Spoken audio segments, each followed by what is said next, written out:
Hello, this is Breakfast with Roger Johnson and Naga Munchetty. Gusts of more than 80 miles an hour hit the Welsh coastline overnight as storms and floods continue.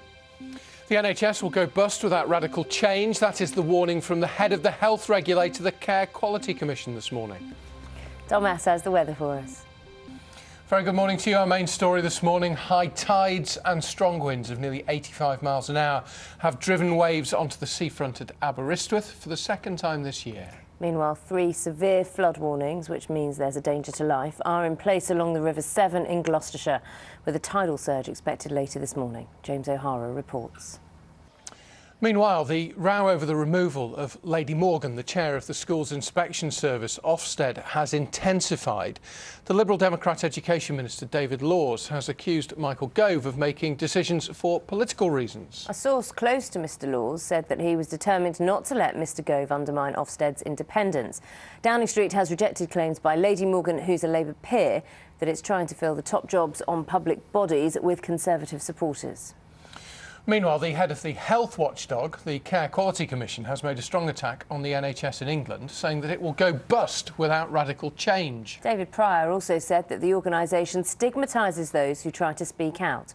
The Department of Health says it's trying to eradicate poor care and supports openness. Fiona Irving reports. Good to see. I think you are in a polling station. It's been quite interesting, hasn't it? Because not everyone wants this election to go ahead. And we'll be talking many times over the next few weeks. Good to see you, John. Thanks very much for telling us what's going on over there. Back home, a charity which represents single parents is calling on politicians to block changes to the child maintenance system.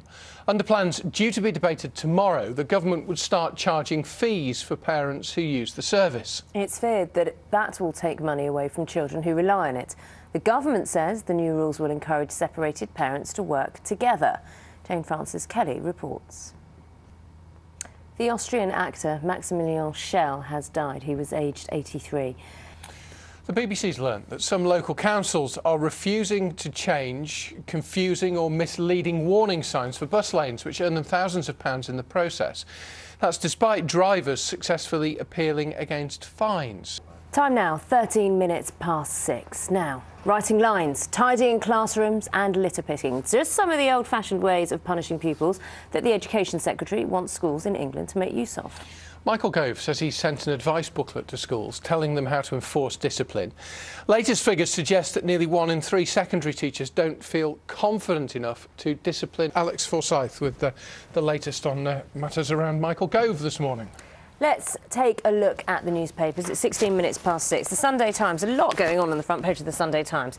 First of all, this for any England rugby fans. Was it Ginny who wed Harry at the end? Ginny wed Harry. Yeah. I was happy with it. But and everyone thought Hermione was the obvious one all the way through, didn't they? Well, I did anyway.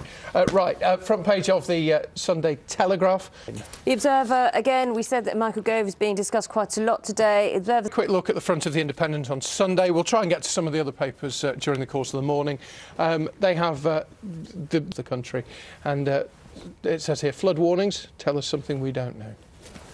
Time now is 18 minutes past 6. You are watching Breakfast from BBC News. Here are the main stories also coming up on the programme.